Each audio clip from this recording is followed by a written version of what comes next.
Hola, ¿qué tal? Muy buenas tardes. Pues aquí en la segunda emisión de nuestro podcast Solo Literatura está conmigo, como siempre, Enrique Alfaro Llarena. Hola Jesús, buenas tardes. Hoy vamos a tener un gran podcast. Vamos a hablar de historias de amor. No todas son historias de amor. Y ya lo comentaremos este mes de febrero, que para los muy cursis es el mes del amor y la amistad. De manera muy casual escogí yo unas novelas que yo no sabía que venían de amor, pero resultaron que sí. Bueno, vamos a hablar de cosas interesantes, de cosas que nos atañen a todos y de grandes libros. ¿Qué tal, Enrique? ¿Cómo estás? Bien, muy bien, Jesús, con lecturas como siempre. ¿Qué haríamos en los libros? Nuestro segundo podcast, espero que lleguemos a 2000, a 200, ¿qué te parece? Me parece muy bien. Okay. Ojalá lleguemos igual de jóvenes, carajo. Igual de jóvenes. El chiste no es llegar, sino llegar bien. Entonces hay que grabarlos muy seguido. Oye, yo no traje libros de amor. Te lo acabas de sacar de la manga eso de los libros de amor. Ya sé, me gusta improvisar.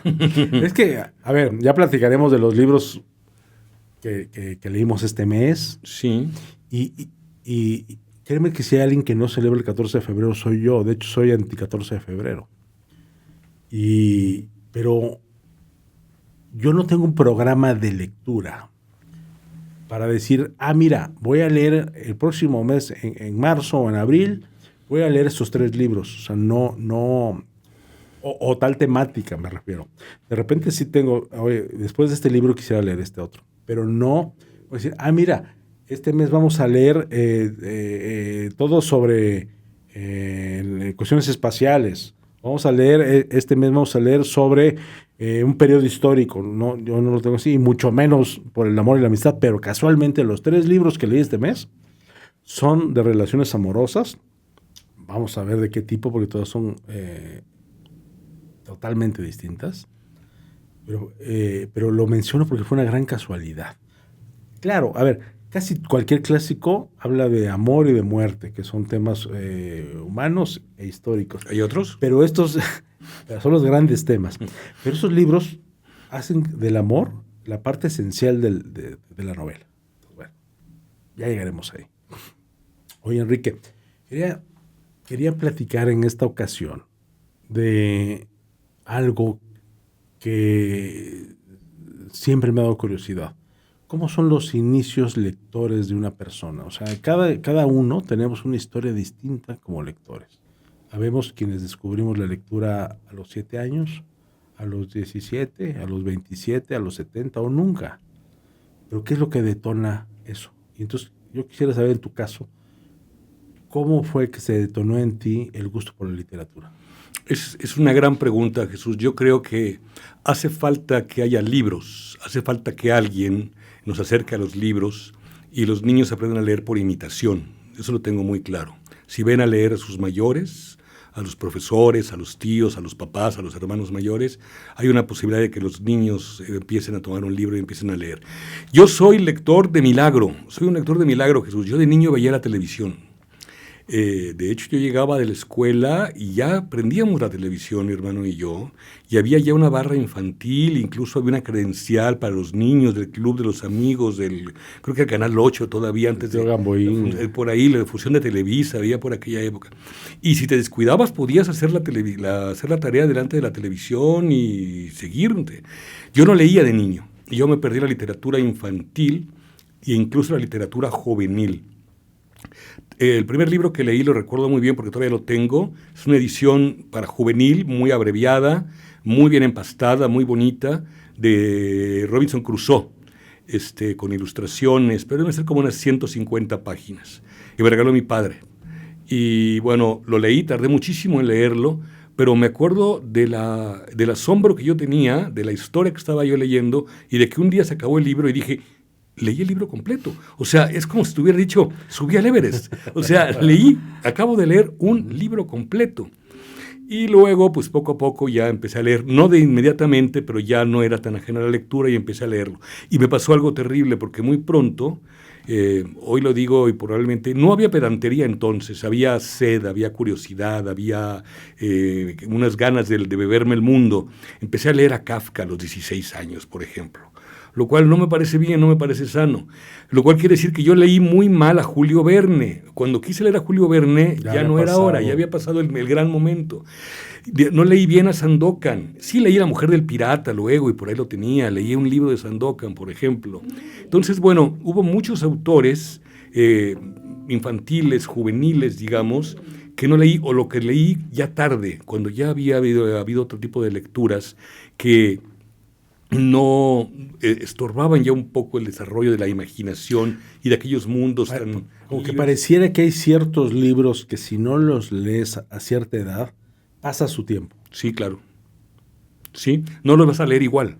Vas a el provecho que les tomes, la incidencia que tengan en tu formación, en tu pensamiento, en tu ética, en tu moral, en tu conducta, en tu pensamiento, en tus convicciones, es muy distinta. Hay libros que nos forman, hay libros que nos hacen, hay libros que nos hacen echar a andar, que nos hacen pensar.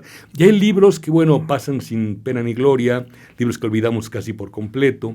Pero sí, no es lo mismo leer algún libro en un momento de formación que leerlo años después, ¿no? Sí.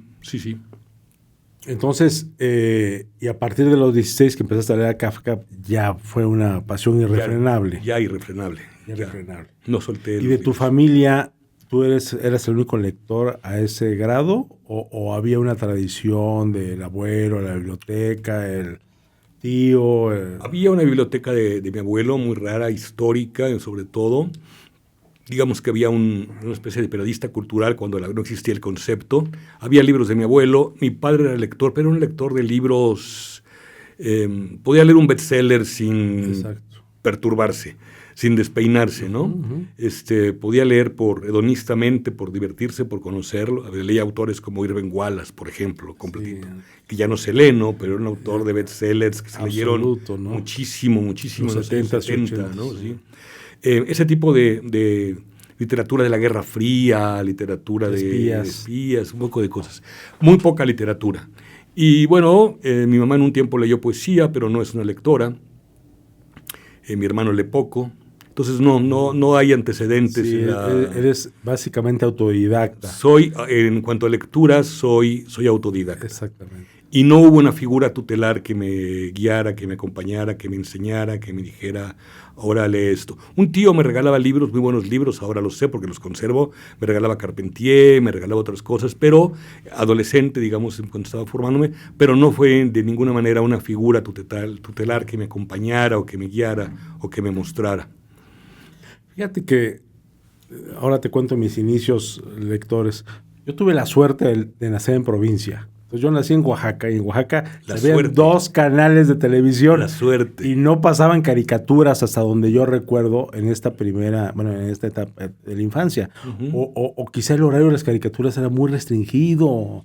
No lo sé, pero la realidad es que la televisión no era un distractor. ¡Qué maravilla! Pues no había tele que pudiera enajenarnos. No existían los teléfonos celulares ni las computadoras. Claro. Y lo único que había era la vida real. Y por otra parte, mi papá fue un gran comprador de libros. O sea, no fue un gran lector, pero sí fue un gran comprador de libros. Me imagino que con la esperanza de algún día leerlos. Sundoku. Sundoku es la palabra japonesa para eso. Comprar libros que te dan una satisfacción, aunque no los leas, pero tenerlos ya es un alivio. Sí. Y con la esperanza de leerlos, por supuesto, ¿no? Mi papá tiene 81 años y aún debe tener la esperanza de leerlos. Pero yo, como dices tú, yo veía libros en los estantes. Mi papá llegaba con nuevos libros y entonces yo dije, pues alguna maravilla debe haber en ellos. De manera concomitante, en primaria, empecé a leer historietas, porque México tiene una gran tradición de historietas. Sí. Calimán, El Águila Solitaria, bueno, un sinfín de historietas de diversa temática de aventuras. Y eso sí los leía yo, porque Fantomas, una tía mía tenía muchísimas historietas, entonces cuando iba yo a comer a casa de mis abuelos, leía historietas. Y entonces, una Navidad, cuando yo tenía ya como 10 años, le pedí a mi papá de regalo en Navidad que me regalara la colección completa de Calimán.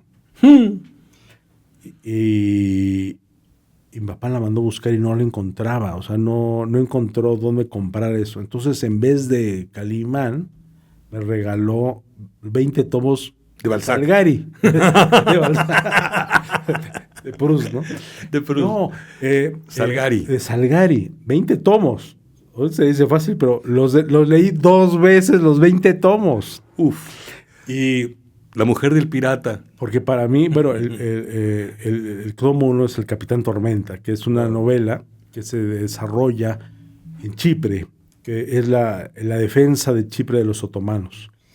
Y cuando yo a los 11 años leí eso, pues en primer lugar el mundo se amplió, ¿no? O sea, ya existía Chipre, Europa,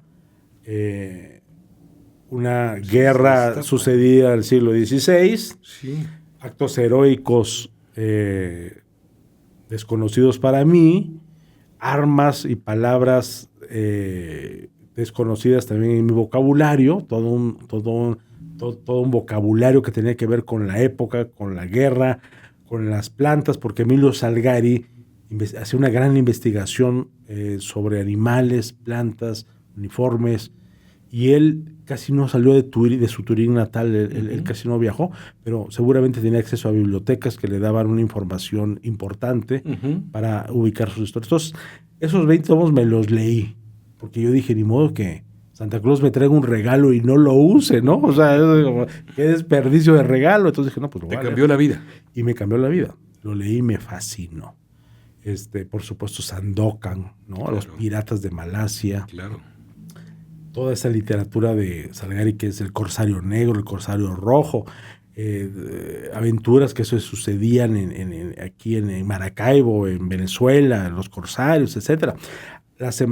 Fíjate lo que es el azar. La semana pasada estuve en una conferencia de una escritora mexicana que se llama Ivana von Retter, que escribió un libro sobre corsarios y está por sacar el segundo tomo de esa saga de corsarios. Se llama, su libro se llama Johnny Blackdown.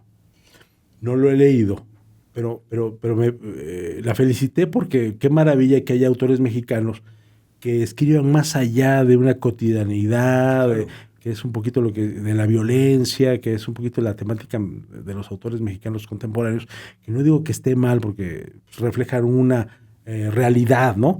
Pero me encanta cuando alguien se sale de esta moda, y digo moda no de manera despreciativa, sino de esta tendencia actual, y se pone a escribir algo más. Entonces, yo leía esos libros de piratas y todos sucedían en lugares remotos. Después de eso, leí El Tesoro de la Juventud completo. El Tesoro de la Juventud completo. Que son otros 10, 20 tomos, no sé. Y luego... Es una medalla. No, bueno, es que yo no tenía ni novia, ni nada, ni interés, ni inquietud, ni nada. O sea, ni bicicleta, nada. Ni amigos, ni bicicleta, tele. No me gustaba la bicicleta, era como un nerd. ¿Tú leías? Yo leía y leía. Y me daba flojera hacer la tarea por leer. Donde vino el gran cambio, como en tu caso, como dices, pasé de Robinson Crusoe a Kafka. Y cuando yo tenía 15 años, una maestra de literatura hizo un comentario así al aire.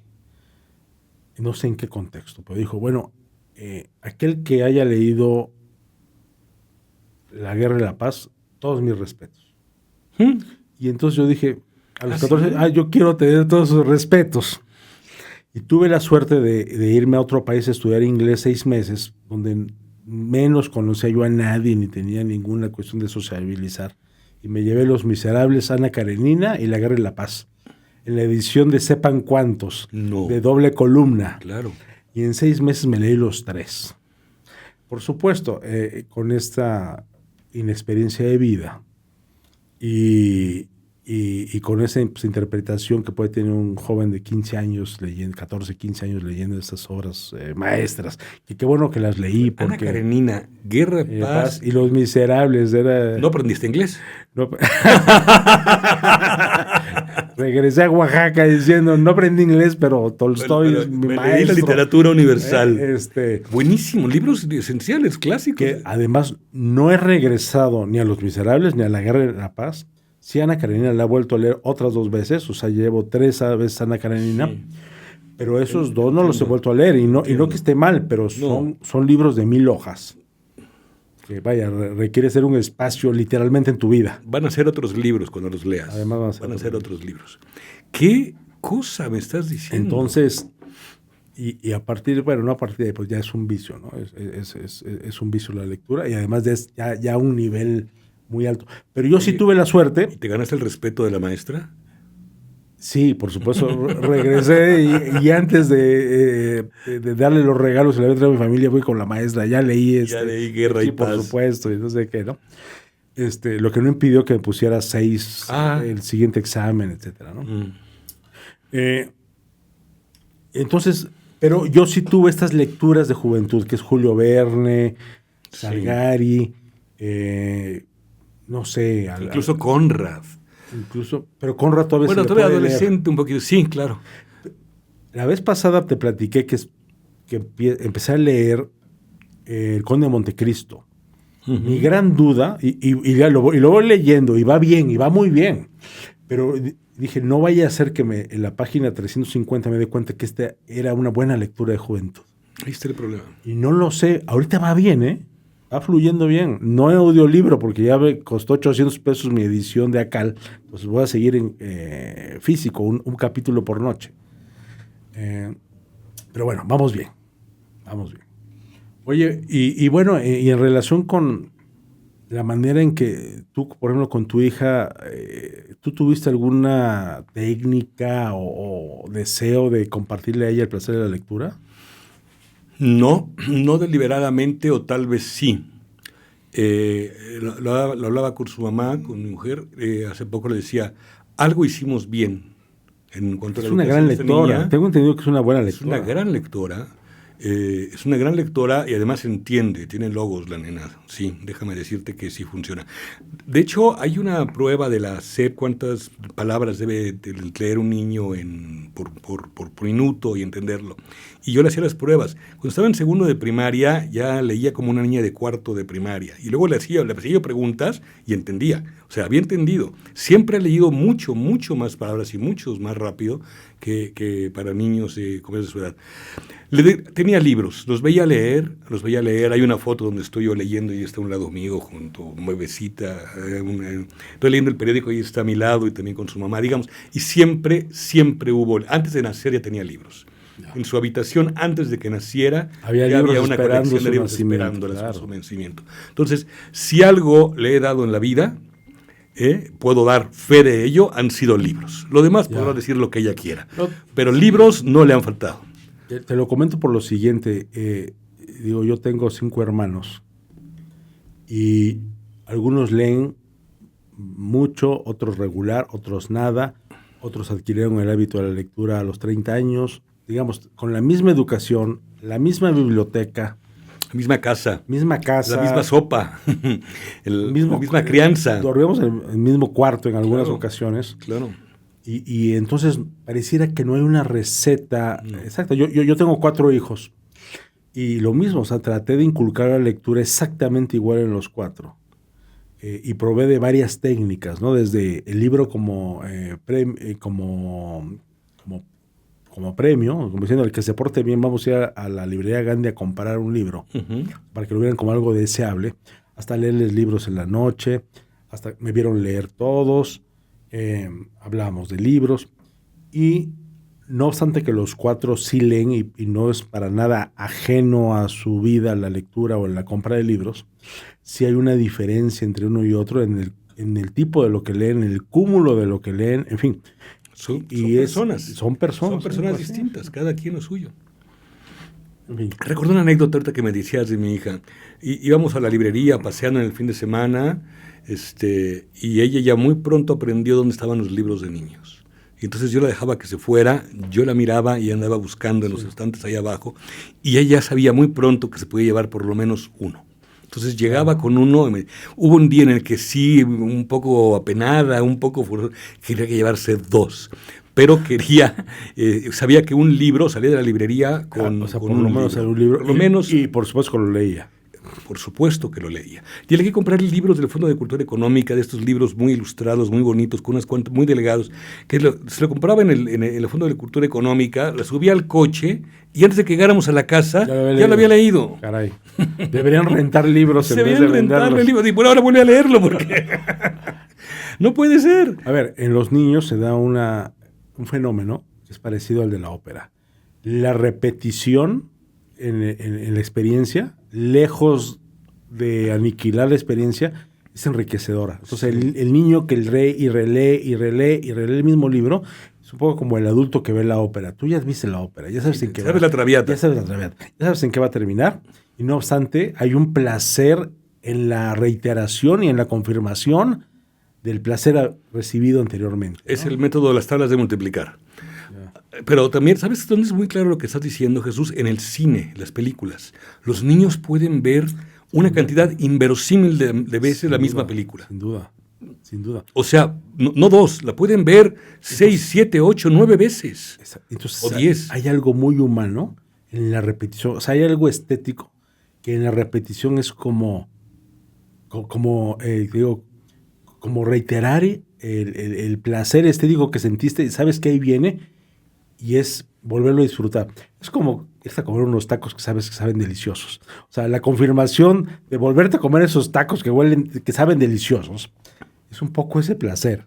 ¿Ya? Algo que sabes que viene, que te va a causar ese placer y entonces bienvenido. Eso es la ópera y eso es la literatura infantil. Me encanta. Me encanta. Oye, bueno, pues, en fin, bueno, nuestros inicios lectores, ya estamos un poco lejos de esas épocas. Ya ahorita nos toca educar a los hijos o a veces a los nietos en este maravilloso placer. Oye, pues cuando empezábamos esta emisión, hablaba yo del recién terminado Mes del Amor y la Amistad. Terrible día, cursi, como los hay. Pero bueno, fíjate que en mi caso leí 3 libros este mes. No todos los meses leo 3 libros. A veces leo más, a veces leo menos, a veces... En fin, es que la cantidad de libros que uno lee no tiene que ver con la aplicación, sino con lo aplicado que sea uno para leer. Tiene que ver, uno, con la extensión de los libros que uno lee, porque quizá en el año leíste 12 libros, pero son 12 tomos de más de 1000 hojas. Y habrá quien leyó 50 libros de 75 hojas. Entonces, más allá de que hablar de cantidad de lecturas, yo este mes leí 3 libros.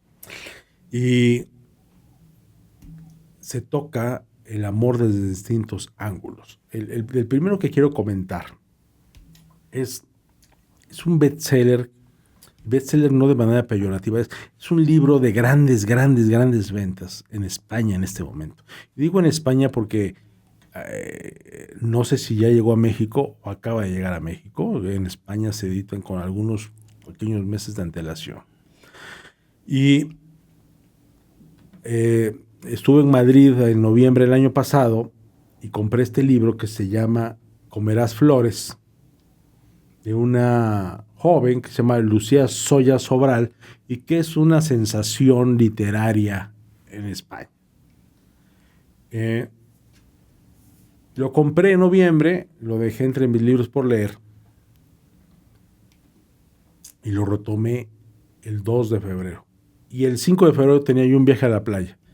Entonces, contradiciendo lo afirmado en el podcast anterior que a la playa hay que llevar libros demasiado exigentes, dije, pues me voy a llevar que lo estoy empezando y resultó ser un libro para nada exigente.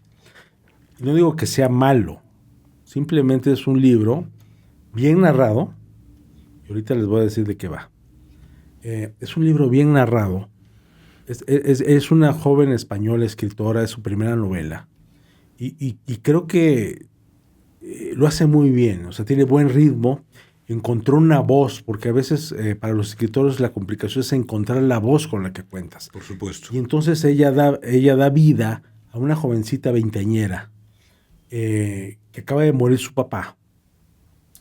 Está en el duelo todavía.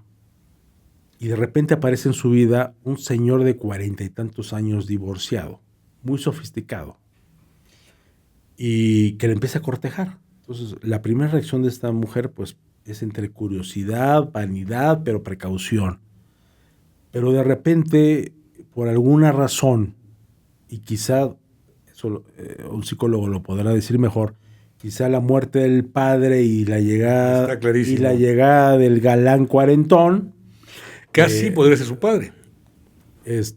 Casi podría ser su padre. Entonces, en ese momento llega este hombre a su vida y ella acepta salir con él. Y en cuanto acepta salir con él, ella descubre un mundo más sofisticado. Restaurantes caros, el mesero que saluda al pretendiente, lugares de moda, el dinero no es un problema porque es un hombre de 40 y tantos años que ya tiene resuelto el tema económico, contrastado con los pretendientes que ella a los 20 años tiene, que son unos jovencillos, donde vamos a dividir la cuenta entre dos y nos alcanza para comer una pizza, muy normal. Y ella se deslumbra. Pero, y no estoy spoileando nada, esas son las primeras 3 hojas, pero empieza una relación con este hombre marcada por una manipulación psicológica impresionante. Y entonces está muy bien contada. Esta obra, no te voy a decir que esté para nada a la altura de cosas que hemos leído, no es una alta literatura, pero tiene un nivel aceptable. Yo creo que no está al nivel de la fama que ahorita está teniendo en España, pero lo que te puedo decir es que yo a mi hija de 24 años se lo di a leer hace unos días y ya va en la página 60. Entonces eso habla mucho de una condición que quizá hoy se está dando, ¿no? Que son esos amores en donde hay esta brecha de edad, ¿no? Esos amores entre mujeres jóvenes y hombres no viejitos, pero sí hombres cuarentones, en donde hay una aceptación social o una aceptación de la situación, y donde se está dando cada vez más este tipo de cuestiones, ¿no? Y la parte como esta autora, Lucía Soya Sobral, retrata la psicología de las situaciones, me parece afortunada. Entonces, pues me lo llevé a la playa, me lo acabé en la playa y dije, caray, pues qué bueno que lo leí aquí porque quizá en México hubiera yo optado por algo más complicado. Está rico de leer. A ver, Jesús, no conozco el libro ni a la autora, pero lo que me dices es interesante. La anécdota es lo de menos. Si la circunstancia de la chica, y hay una trama, por supuesto, sí, claro, ¿no? Pero lo importante es la psicología. Si hay psicología, hay personajes. O sea, hay personajes, hay psicología. Y lo interesante es lo que le va a pasar a ella en su cabeza, en su pensamiento, en su acción, en su sentir, cómo va, el rumbo que va a tomar su vida a partir de aquella circunstancia, ¿no? La anécdota, como siempre, no es lo importante, sino lo que nos dice detrás del personaje. Lo revela, madura, crece, tendrá que pasar cosas. No sé, me parece interesante lo que dices. Totalmente, y hay literatura, o sea, cuando solamente hay anécdota no hay literatura. No, eso es una ocurrencia. Es un guión de televisión o una cosa así, ¿no? Claro, sí, por supuesto. Pues bueno, ese fue si hay algo que no puede filmarse, es literatura. Algo que escapa, digamos. Sí. Digo, tú puedes hacer una película de La y de Ana Karenina, pero siempre hay algo que no se va a ver ahí. Y ese algo probablemente sea literatura, o está solamente en el pensamiento o en las palabras de los personajes, ¿no? Aunque la imagen es muy poderosa, puede haber poesía muy intensa también ahí, ¿no? Pero puede haber algo que las palabras dan y que no puede dar la imagen. Claro, de ahí la falsedad de la famosa frase de una imagen vale más que 1000 palabras, ¿no? Cuando dices, precisamente ese pensamiento solamente es expresable a través de palabras. O sea, la frase vale más una imagen que 1000 palabras solamente puede ser expresado mediante palabras. Si te doy 1000 palabras de un capítulo del Quijote, no me lo vas a dar en una imagen. Si te doy 1000 palabras de la Odisea, no me vas a dar una imagen. Sí, sin duda. No la puedes reducir a una imagen, por supuesto. Muy bien. Cuéntame, tú has leído este mes, yo sé que tú estás ahorita leyendo libros muy extensos, con un análisis minucioso, que no te permite quizá distraerte en lecturas de este tipo, ¿no? Pero cuéntame, digo, no sé. Sobre todo lecturas paralelas para desmenuzar libros.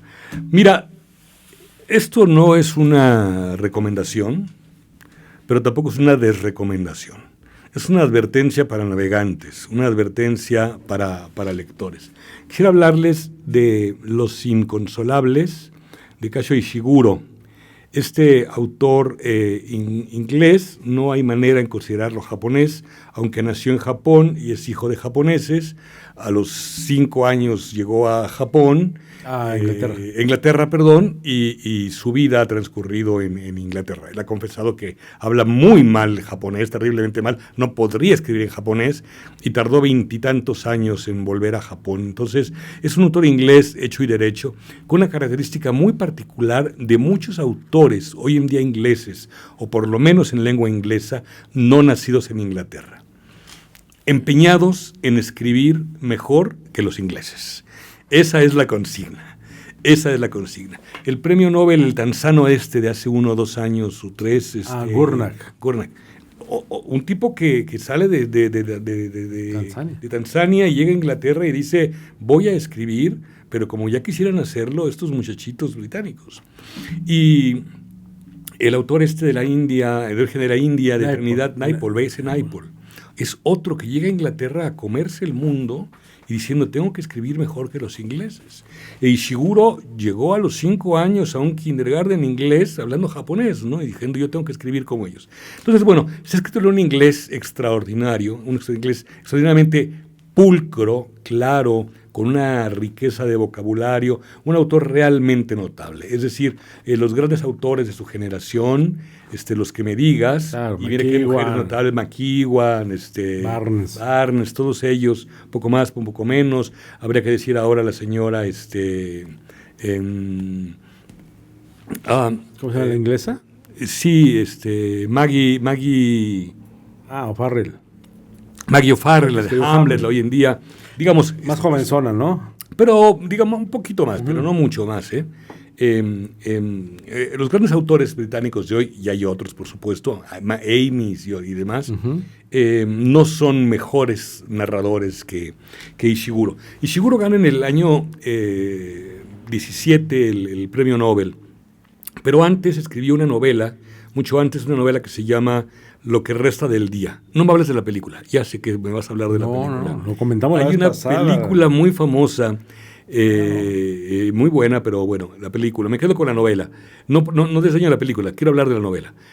Ha sido calificada como perfecta, la novela perfecta, que muestra una casa rural inglesa, una casa rica, una casa aristocrática y una casa con un mayordomo. Ya el concepto mayordomo en sí mismo nos dice muchísimo, ¿no? Un hombre que cómo se viste y cómo pone la mesa y cuenta los centímetros que hay entre plato y plato y dónde debe ir los tenedores y cómo debe estar a todo. Todo está en su lugar, las maderas, la biblioteca, los libros, el mantel, los cubiertos, la cristalería, impecable, todo impecable. Y la reflexión de este mayordomo cuando dice, he dedicado mi vida a servir, un día que tiene un tiempo libre por fin para él y que se da cuenta de que su vida ha valido la pena o no ha valido la pena. Harto de que le digan que escribe una novela perfecta, una novela inglesa, este hombre decide, después de escribir aquello, antes del Nobel, escribir Los Inconsolables, que es una novela absolutamente desquiciada. Es decir, un gran pianista inglés va a una ciudad de Europa del Este a dar un concierto. No sabemos de Europa del Este, podría serlo. Una ciudad cercana de Alemania, pero parece que no es Alemania, ni siquiera sabemos dónde estamos, pero podía ser en la República Checa o Chequia, podía ser Hungría, podía ser Rumania, podía ser Polonia, podía ser por allá, podía ser Lituania. Va a dar va a dar un concierto. Sí.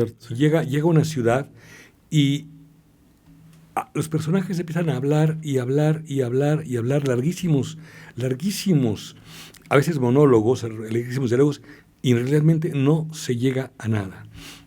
Llega a hospedarse al hotel y Les deben dar su programa de actividades de la semana, de los días que están ahí, no se lo dan, le dan una habitación de la que luego lo cambian sin demasiada justificación, se va a dormir y lo despiertan porque tienen que reunirse con el Comité de Ciudadanos Cívico de la ciudad, lo despiertan. Y en ese momento el lector dice, ¿a dónde vamos? Como lectores, ¿a dónde vamos? ¿A dónde va esto? ¿Cuál es la historia? ¿A dónde va esto? Este hombre no tiene la menor convicción, no tiene la menor voluntad, lo suben, lo bajan. Todo el mundo le pide que hagan cosas. El maletero del hotel le pide que haga un discurso durante el concierto a favor de los maleteros de los hoteles de la ciudad y lo invita a que se reúna con los maleteros de la ciudad, con la gente que lleve el equipaje a las habitaciones, ¿no?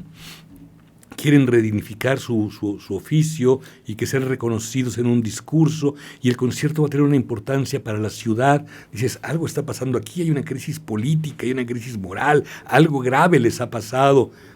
Y a final de cuentas, la geografía no funciona.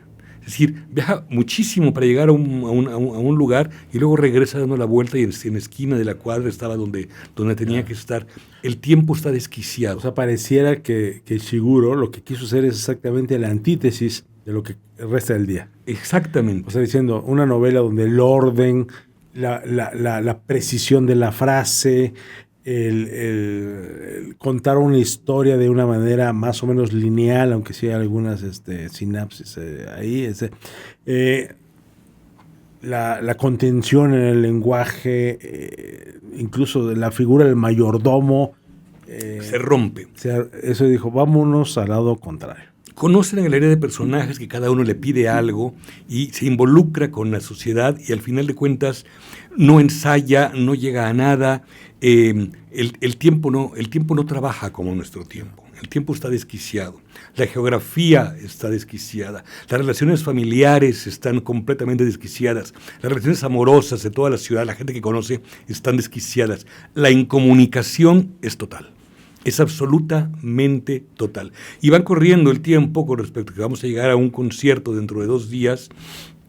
Se pierde la sala de conciertos, no encuentra, lo llaman, lo llevan a las reuniones y citas y juntas más extrañas, le toman fotografías en un monumento frente a una figura que no debía tomarse, se reúne con una serie de tipos, entra en una serie de conflictos, hay amores viejos que quieren recuperarse y termina cuando al final incluso, y hablando de que a lo mejor no hay spoiler, nunca acaba por realizarse todo lo que tendría que haber pasado. ¿Es una novela, es un libro realista? Entonces, digamos, un lector que espera encontrar una historia donde viene una incógnita que va a ser resuelta y que no es para el libro no resuelve. O sea, sino más bien, como dice Cavafis, hay que disfrutar el camino. Disfrutar el camino. Hace un planteamiento y tú dices, esto tendrá que resolverse de alguna manera después. No se resuelve. Hay una relación con una mujer y que tiene un hijo ella, y llegas a pensar por momentos que ella es su exmujer o que es su mujer y que es su hijo. Y luego vuelve a parecer que es su hijo y luego queda claro que no es su hijo y luego otra vez que va a ser su hijo. A ver, es confuso como la vida. O sea, la vida, si uno analiza en retrospectiva las vidas, pues es un tema de que todo se resuelve y todo tiene un final y como dicen ahora... Se sabe toda la verdad y todo está claro, cerramos sí. ciclos y círculos. No, nada, o sea, nada. La vida es un cúmulo de callejones que no tienen salida. Este libro es para ti entonces. Entonces,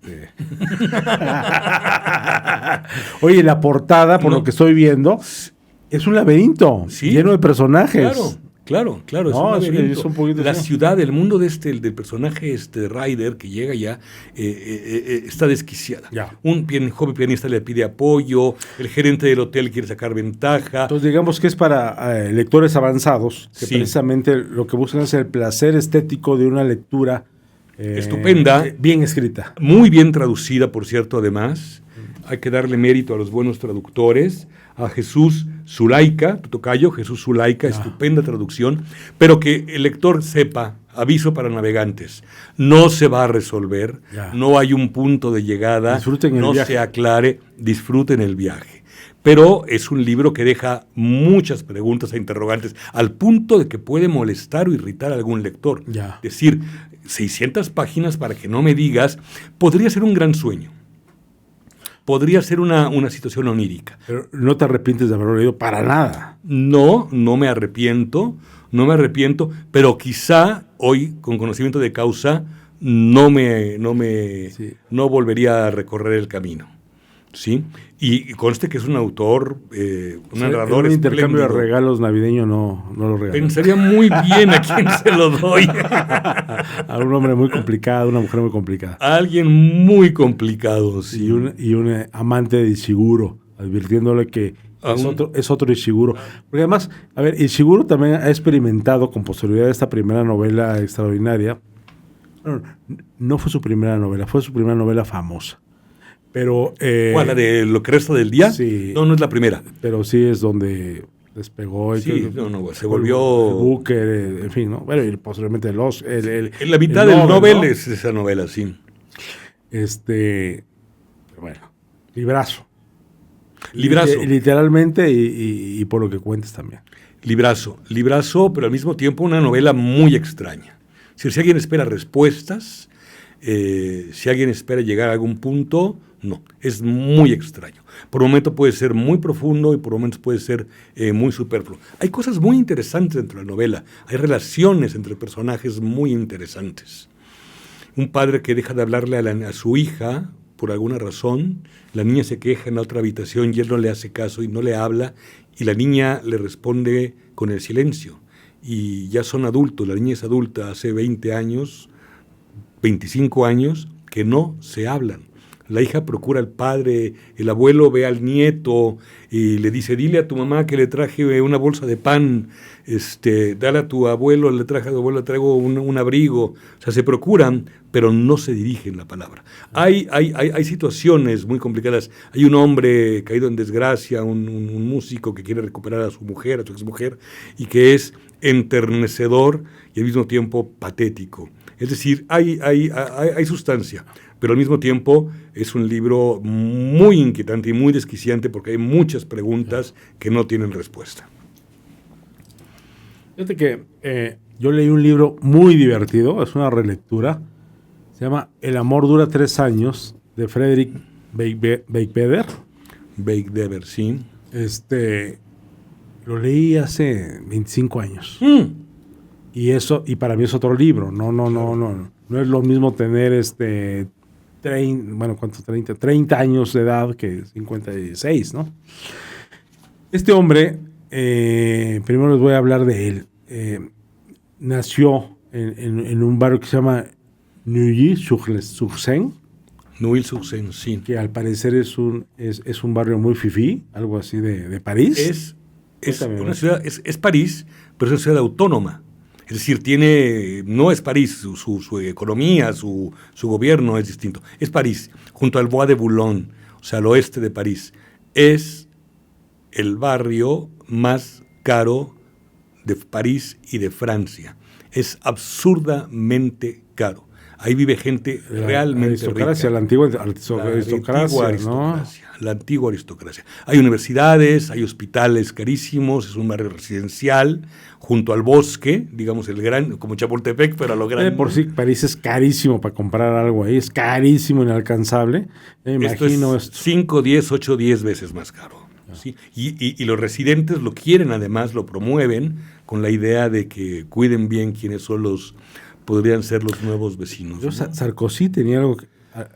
Sarkozy, el expresidente de Francia, fue el presidente municipal o digamos, el encargado político de esa... El jefe político, el encargado, creo que, no sé el cargo, el presidente municipal o el regente de ese barrio, y su administración tan exitosa, buscando el bienestar de los residentes, los servicios impecables, el servicio de limpia, el servicio de luz, el servicio de vigilancia, los servicios de agua, todo funciona como en un reloj suizo.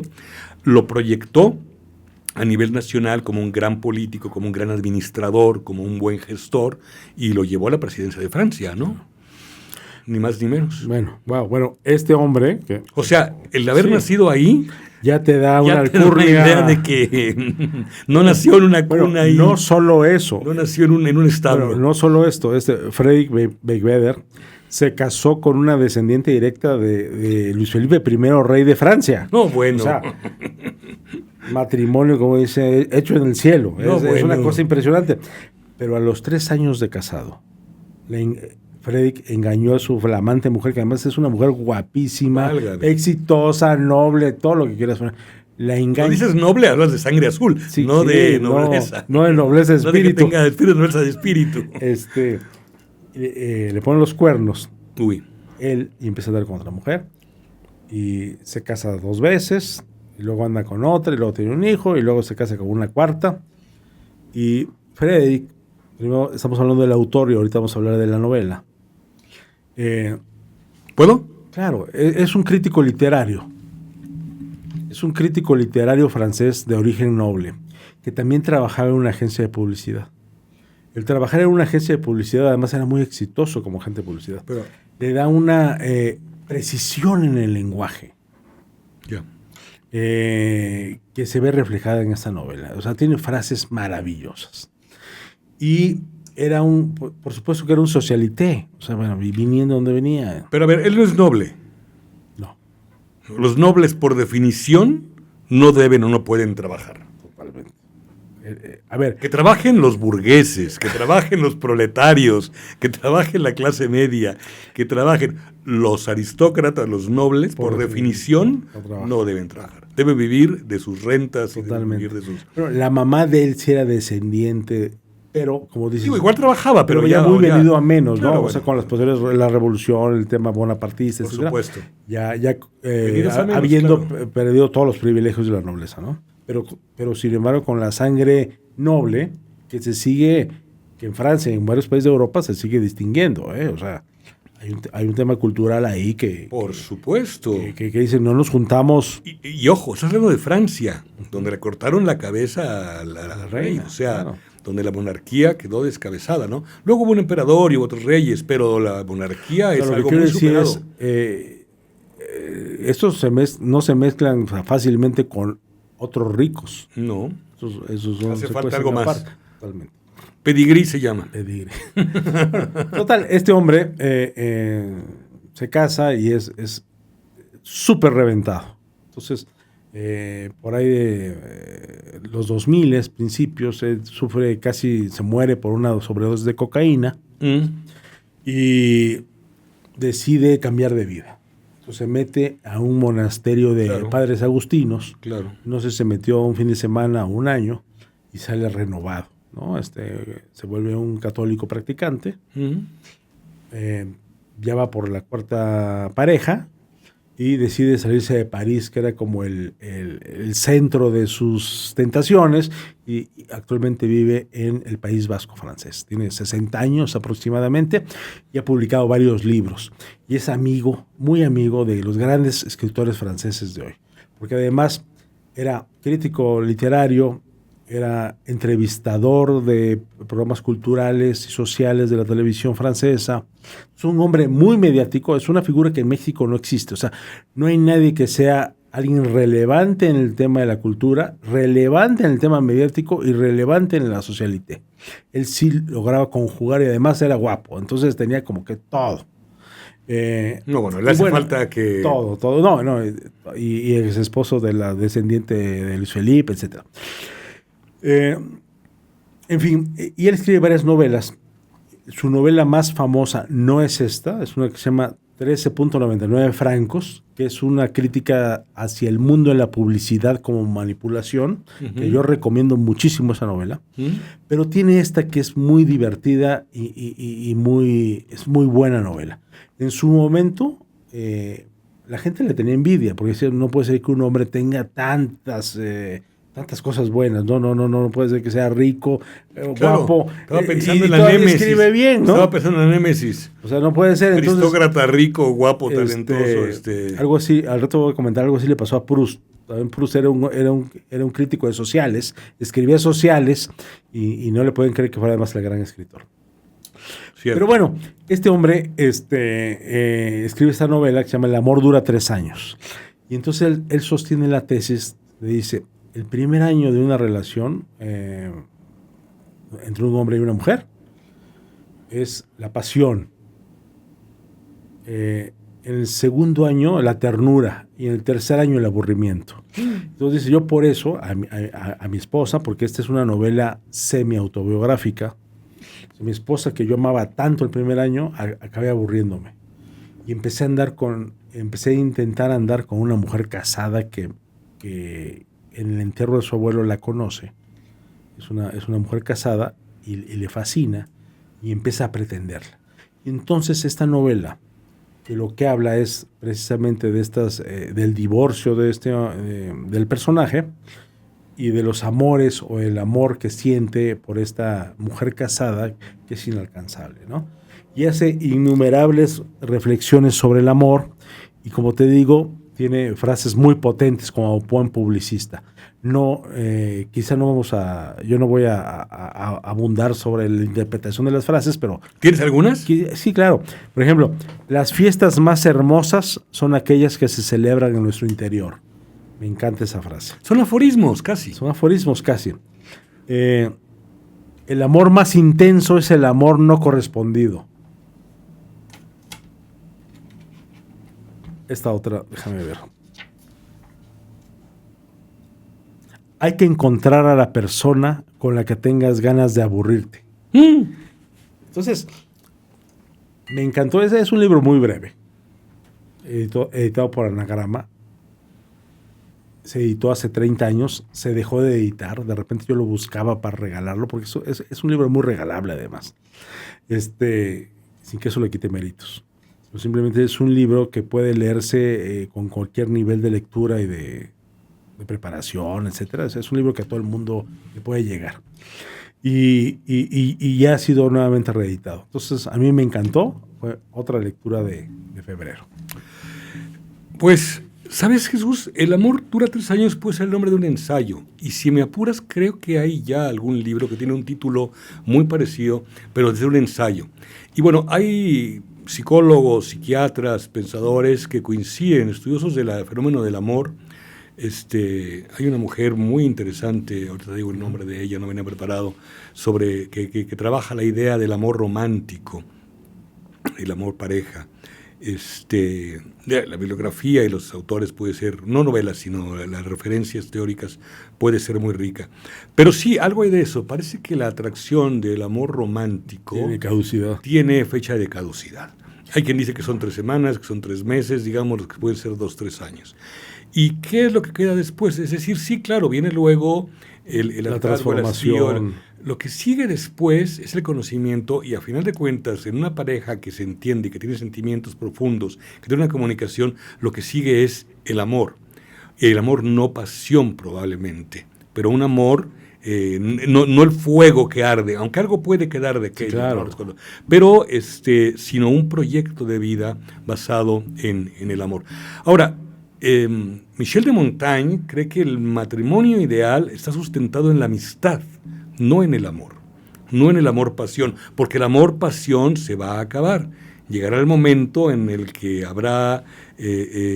decaiga esa atracción irresistible, esa pasión. Y en cambio, tener una amistad con la mujer, con tu mujer, puede ser un tesoro invaluable, puede ser una fuente de conversación sin fin, puede ser un motivo de acompañamiento, un motivo de alegría, un motivo de compartir buena parte de los diversos aspectos de la vida y, al final de cuentas, de la vida misma. Si son capaces de conversar un par un matrimonio, de seguir conversando. Lo mismo si la gallina en el corral, o lo mismo si los asuntos o el negocio, cómo va. Si pueden seguir conversando, tendrán motivos de seguir juntos y de una buena y dulce compañía, ¿no? Cuando pasa el amor-pasión y los hijos empiezan a crecer, etcétera, ¿no? Pero de que el amor dura 3 años, me parece que puede ser una pachanga divertida, ¿no? Sí. Hablo de la novela. Sí, a ver, está increíble leerlo. La realidad es que es algo que a todos nos atañe. El tema del amor es, como dices, inabarcable, inacabable. A todos nos toca.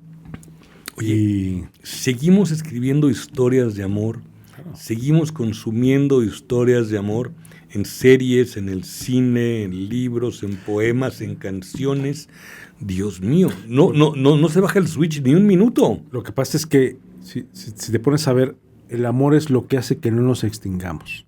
O sea, si el ser humano no tuviera ese sentimiento, bueno, en el caso de los animales es el instinto. El instinto de reproducción, ¿no? Pero el amor es un motor que te lleva precisamente a la no extinción. Y desde el Ramayana, ¿no?, que habla de una historia de amor, hasta lo escrito ayer, son historias de amor. Entonces, bueno, buenísimo. El próximo libro, ya lo comentaré en algún momento, habla de otro tipo de amor muy perverso. El amor se puede pervertir, claro. Puede haber amores insanos y puede haber amores enfermos. Y de época a época puede haber calificaciones de amores insanos y cosas muy llamativas, por decirlo de alguna manera. Sí. Oye, estoy viendo otro libro que trajiste. El cuarto jinete de doña Verónica Murguía. Le digo doña con respeto, escritora mexicana, contemporánea. Estamos grabando este podcast en la Colonia del Valle, y ella vive en la Colonia del Valle, lo sé, igual vive a 5 cuadras de aquí. ¿Qué edad tendrá ella? 60, rondando los 60, uno más, uno menos, 60. Es una autora muy interesante, es una autora que tiene un libro que se llama Loba. Absolutamente recomendable y muy difícil de conseguir, no está reeditado, pero tiene que conseguirse un ejemplar de Loba. Ese sí es una recomendación absoluta. De hecho, ganó un premio en España y el premio lo entregó la reina de España. No significa que sea una buena referencia, pero el premio, el gran premio Angular. Yo te quiero confesar que nunca he oído hablar de Verónica Murguía. No sé. O sea, es una prosista de primera, pero Loba. Hay que leer Loba. Es una novela juvenil, digámoslo así. Es una novela, el mundo fantástico en México, la literatura fantástica, la literatura de gran imaginación, pocas veces ha llegado tan lejos como Loba. Loba es una obra dispuesta a perdurar. Dime. Perdón, pero dices, hay que buscarlo. ¿Ya no está agotado? Está fuera de catálogo, parece. Si tú vas a la librería, probablemente no lo encuentres, pero ahora se consigue por librerías que están fuera de la ciudad, y por la red, buenísimo, o por internet, o intercambios, esas cosas. Notable, absolutamente notable. Oye, y cuéntame de esta... El cuarto jinete es una novela que escribió hacia el año 2000 y la abandonó, no la terminó. Y a partir de la epidemia del COVID la retomó, y sobre todo su padre murió de COVID. Su padre murió durante la pandemia. Este es un libro sobre la peste. Es un libro sobre la peste de 1348 que asoló Europa. Es ubicada principalmente en París, pero asoló Europa y mató a 1/3 de la población. No podemos imaginar lo que fue aquella mortandad. No la podemos... 1/3 de la población, o sea, 1 de cada 3. Imagínate que hubiera en México 3, 4 millones de muertos. De una familia de 6 murieron 2. De una familia de 6 murieron 2. Pavorosa. Y bueno, es una novela muy extraña, con personajes históricos, con personajes ficticios, que empieza con un médico árabe, que abandona a su mujer, abandona España, de donde es originario, estos árabes de España, va a París, pasa por cristiano, hay todo un fingimiento, y a curar pacientes, se hace de un alumno, Guy, un francés que va a ser su discípulo, y en fin, es una galería de personajes que suceden alrededor de la peste. Es una novela cuya trama no importa, cuyo desenlace no importa, cuyo fin no importa, que, bueno, Guy concluye la novela, el ayudante del maestro, con una serie de personajes muy, muy interesantes. Pero muy bien escrito. Muy bien escrito, y lo importante, en capítulos muy cortos, con diversos personajes narradores. Hay un viejo judío, hay una enfermera católica, monja, que está dispuesta a inmolarse. Sabe que cuidando a ellos, a los pacientes enfermos, tarde o temprano inevitablemente se va a enfermar. Sabe que va a morir, y ella no ceja de cuidar enfermos, porque esa es su vida, esa es su misión, ese es su apostolado, eso es lo que tiene que hacer en la vida. Muy interesante, es una reflexión sobre la vida, sobre la muerte, sobre la peste, sobre la organización social, sobre las envidias, sobre la sobrevivencia. tantísima cosa, y digo, es una novela de 170, 220 páginas. 220 páginas, ¿no? Sí. Y además, como siempre, celebro que igual una autora mexicana hable de un episodio que ocurrió en Europa, ¿no? Que se permitan abrirse al mundo, ¿no? Con Que no temas, tienen que escribir necesariamente. sí, del narco que mató no sé quién, que no sé cuánto.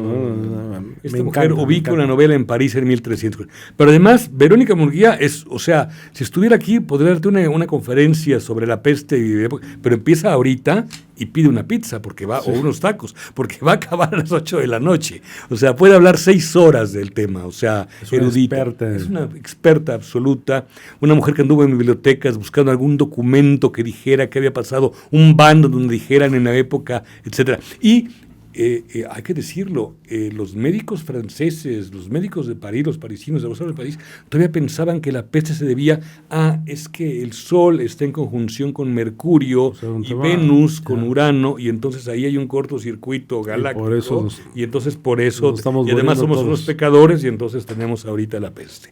Es decir, no había ciencia, no tenían la menor idea de qué es lo que estaba pasando. El cuarto jinete, que son los jinetes del Apocalipsis. Este sí se encuentra del Apocalipsis, claro. y es la muerte. Este es un libro publicado por Era. Y sí se encuentra. Y se encuentra en cualquier librería. Verónica, doña Verónica Vamos Murguía. a buscar Loba. Te voy a decir algo. Hay que leer Loba, hay que leer y por la edad, y está en plenitud de edad y plenitud de facultades, yo espero que Verónica Murguía nos sorprenda todavía con 2 o 3 novelas, me conformo con 2 novelas de esas de época, inolvidables. Tiene todo. Oye, pues tiene la madurez, tiene la experiencia, tiene el lenguaje, tiene todo para regalarnos grandes novelas Verónica Murguía todavía. Muy bien. Finalmente, yo este mes leí una novela, que puede ser muy polémico el tema, bueno, no puede ser, es muy polémico. Se llama El Inmoralista, de André Gide. Vamos. André Gide es un súper intelectual francés, receptor del premio Nobel, y editor, escritor, amigo de escritores, centro de la intelectualidad francesa de principios del siglo XX. En fin, es un personaje extrañamente olvidado y relegado por las editoriales. Los libros que yo tengo de él son de ediciones antiguas. Por ahí hay alguna edición de alguna obra de él, pero realmente ha sido olvidado.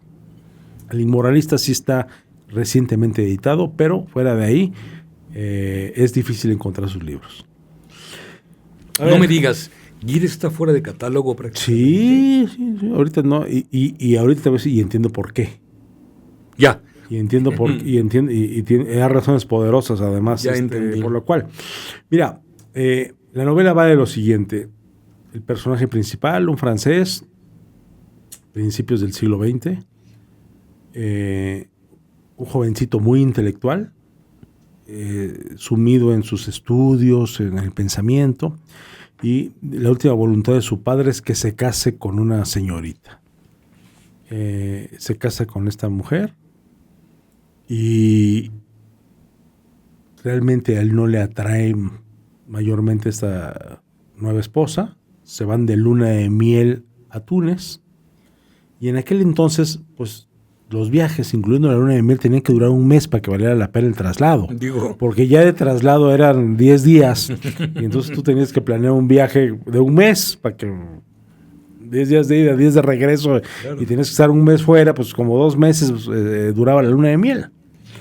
Se va de luna de miel a Túnez, poco enamorado, y estando en Túnez se enferma el protagonista de esta enfermedad. ¿Cómo se llama esta enfermedad?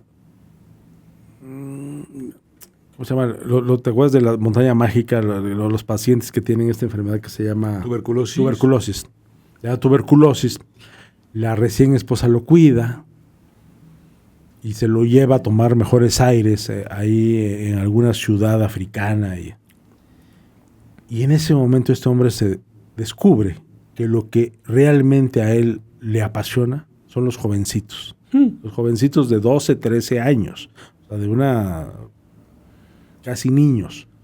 Y se apasiona por ellos y olvida a la mujer. O sea, en la luna de miel se da cuenta que lo de él, no son las mujeres. Lo mío. No es por ahí. Y entonces intenta llevar una vida paralela en donde respeta y ama a su mujer. Y tiene por ella y tiene por ella un amor sublimado. Pero a la vez descubre la pasión interna. Y empieza a tener ciertos conflictos morales. Pero yo creo que el mensaje de la novela es para Gide, cuando estás en contraposición entre tus principios morales y el ser quien eres realmente, tienes que elegir el ser, ¿no? Era la época de los existencialistas, es decir, entonces, más allá de mis principios morales, yo tengo que actuar de acuerdo a lo que mi ser me dice que haga. Y entonces, para la moral de la época, él es un inmoralista, es un hombre sin moral. En esa época, en la época actual, es, bueno, más que pecado mortal, hablar de la atracción por los jóvenes. Sí. Y sin duda, hoy Gide, nada más porque no lo han descubierto los partidarios del woke, ¿no? Del movimiento woke, porque si no lo hubieran censurado y entonces hubieran quemado sus libros en la plaza pública, ¿no? Porque el movimiento woke precisamente lo que hace es, al tener una sentencia en contra del autor, automáticamente viene la sentencia contra el libro, contra la obra, ¿no? Claro. Ellos no separan la persona de la obra. Entonces Gide sería quemado, él sería quemado en vida. Si Gide renaciera, sería quemado en una hoguera, porque además es una apología del amor por los jóvenes durante su vida y durante su obra. Es una apología de esta tendencia que él tenía. Gide nace en un hogar protestante, nace en París a finales del siglo XIX. Su papá muere cuando él es muy joven y su mamá de manera muy estricta lo empieza a criar. Entonces es un jovencito que tiene una crianza muy restringida y cuando muere su madre encuentra una sustitución de la figura materna en una prima que él tenía. Entonces en una prima que se llama Madeleine y se casa con Madeleine, pero como un sustituto de la figura materna. Y nunca consuman el matrimonio. En francés hay una expresión que es matrimonio blanco, ¿no? Sí. Mariage blanche.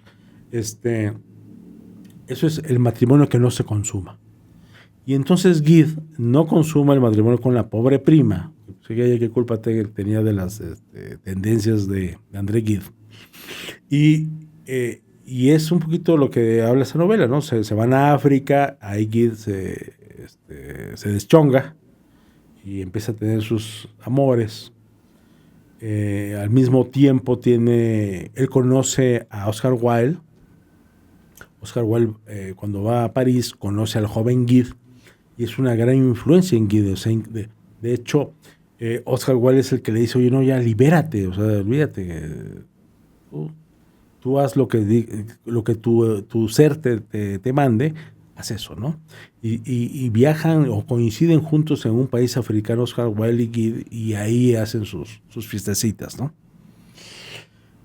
Posteriormente Gide tiene contacto con otros escritores, por ejemplo, con Klaus Mann, el hijo de Thomas Mann, que también era homosexual. Thomas Mann era homosexual, pero Klaus Mann era también más declarado, un homosexual declarado, que acaba suicidándose, pero tienen tal relación de amistad, o de admiración más que de amistad, que Klaus Mann escribe una biografía de Gide en su época.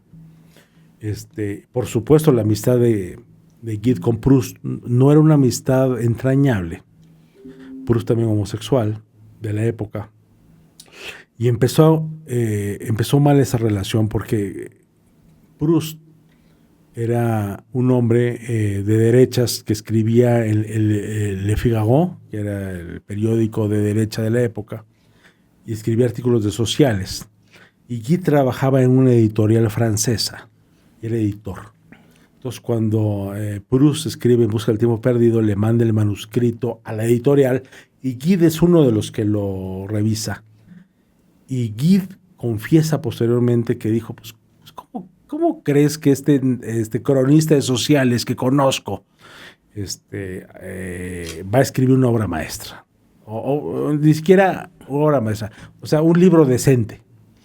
Y rechaza la publicación de Busca del Tiempo Perdido. Posteriormente, Proust, con su propio dinero, publica Busca del Tiempo Perdido en 1913 en una editorial que se llama Grasset. Y existe la carta de Guide que le dirige a Proust, donde dice: yo sé que no sirve de mucho el perdón y el arrepentimiento tardío, pero de verdad que cuando yo leí tu novela, tuve la mala suerte, dice, todavía disculpándose Guide, de llegar al párrafo donde dices tal cosa y donde efectivamente hay un pequeño desliz de Proust, donde compara la frente de uno de los protagonistas con las vértebras, que se le ven las vértebras de la frente. Es un poquito un párrafo desado. Entonces se ve que Guide, para disculparse, encontró como diciendo que es lo menos maravilloso de esta novela, para decirle que fue lo único que leí, y esa es la razón de mi rechazo. Entonces existe esta carta donde Guide se disculpa con Proust, y existe la respuesta de Proust, donde le dice, con una frase como muy proustiana que yo soy incapaz de repetir en los términos, pero que dice: hay ocasiones que el mayor placer se obtiene no del placer de haber sido aceptado en tu editorial, sino para mí me provoca mayor placer esta carta donde me dices que te arrepientes de haberme rechazado. Qué bonito. Y entonces una carta muy proustiana que le dirige a Guide. En fin, Guide, gran personaje de su época, con esta tendencia inmoral, pero además él es un recalcitrante en su hoy vista como perversión, que es este gusto por los jóvenes. Y él muere convencido de que lo que él hacía era algo moralmente inaceptable, ¿no? Incluso en su lecho de muerte, muchos años después, en los 50, 60, después de haber recibido el Nobel, escribe a François Mouret, que era un escritor católico, le dice: oye, de sus últimas cartas, oye, no te preocupes por el infierno, no existe. Un hombre terriblemente provocador, ¿no? Por eso es que no se reedita, porque si se reeditara vendría un escándalo respecto de la figura de Guide. Pero en su favor quiero decir una cosa: es un admirable escritor, estilista, esteta, si hubiera que definirlo, es un hombre que ama la estética, ¿no? Entonces, y tú lo ves en su lenguaje, un dominio del lenguaje maravilloso. O sea, es más allá de la moralidad del autor, que es un gran tema para platicar el autor y la obra. Me encantó, es un buen libro, y de hecho estoy leyendo ya la obra icónica maestra de Guide, que se llama Los monederos falsos. Ahora estoy en proceso de lectura, ¿no? Ya lo comentaremos el próximo mes. Lo comentaremos. Dime algo, ¿tu libro es viejo? ¿Estaba en la biblioteca familiar? ¿Era de los que llevaba a tu padre a casa? ¿Cómo lo conseguiste? A ver, no lo traigo, precisamente no lo mostré a la cámara, porque no se consigue en librerías. Pero me parece que es la Alianza Editorial y está en electrónico. Entonces yo lo leí porque no había de otra manera. Lo leí en electrónico, y El Inmoralista sí está editado, te digo, por Alianza Editorial. Fuera de ese libro, los otros libros de Guide que tengo en mi biblioteca son de segunda mano, de librería de viejo. Pero de hace tiempo, o sea, ¿hoy crees que está fuera de catálogo? Totalmente. Sí, y lo leíste en electrónico. Yo tengo obras de Guide, pero son de hace los años 80, 90. Hay una edición nueva de sus diarios, por ahí, porque Guide era muy de escribir diarios. Entonces se conservan varios tomos de los diarios de Guide. Oye, confírmame, ¿hay un Teseo de Guide, un libro, una obra? Es una maravilla. Yo lo tengo. Es una joya. Yo lo tengo. Es un librito literalmente chiquitito. No, bueno, es que es oro puro, está concentrado. Lo tengo, lo leí hace años, lo acabo de rescatar de mi propia biblioteca, porque una vez se rescata libros de su propia biblioteca, y dije, no, solo sé que lo leí, porque tiene por ahí algún apunte mío, pero tengo absolutamente Alzheimer en relación con esa obra. Es una obra breve, pero es una joya perfecta. Teseo, sí. Tendríamos que leerlo y comentarlo aquí un día. Yo te prometo, si el próximo mes, o el siguiente, habré leído Teseo. Pues si lo leo yo, podríamos comentarlo con... Comentemos Teseo en un mes o 2 meses. A ver, es una obra de 55 páginas. Es un caramelo, una joya, es oro puro, es un lingote, es algo extraordinario. Pero bueno, ahí está Gide, a espera de ser redescubierto y censurado terriblemente en su momento. Enorme autor. Enorme autor. Pues fueron mis lecturas de febrero. Vamos a ver qué nos depara marzo. No paras. Pues, ¿sabes qué pasa? Casi no veo series de televisión. Yo sigo siendo el niño oaxaqueño que no tiene tele. Te voy a decir una cosa. En mi casa, desde que me casé, hay una televisión. En el cuarto de televisión.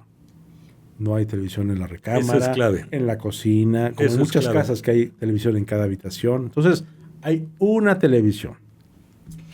Y es maravilloso porque... Oye, acabas de decir algo. En mi casa también hay una televisión nada más. Y hay pocos conflictos porque la vemos bastante poco, entonces no. Pero bueno, en una casa donde cada persona tiene una televisión en su habitación, cada quien en su cuarto, pero con frecuencia hay otra en la sala o en el cuarto de la tele, en el cuarto de la, en la cocina. He llegado a ver casas que tiene... Bueno, puede haber 5 o 6 televisores. En Las Vegas, en los baños hay televisión en el baño. O sea, estás en el excusado y estás viendo la tele. Ese es eso ayuda a leer tanto. Habría que hacer una correlación entre más series, menos lectura, entre más lectura, menos televisión, ¿no? Parece que es muy claro, ¿no? Y hasta me da culpa. De repente estoy viendo una serie y digo, podría estar leyendo Teseo de Gide. Dijiste algo que no te lo voy a quitar, no te vas a ver cómo te libras. Sigo siendo el niño oaxaqueño que no tenía televisión. Totalmente. Así puede empezar tu biografía. Sigo siendo el niño, soy un lector, soy el niño oaxaqueño. Es que es lindo lo que has dicho. Totalmente. Ahora, a cambio de eso existe el teléfono celular, que es la nueva... pero y yo creo que no habrá el diablo vive ahí adentro. Yo creo que no habrá un programa de nuestros podcasts que no hable de lo terrible que es el teléfono celular.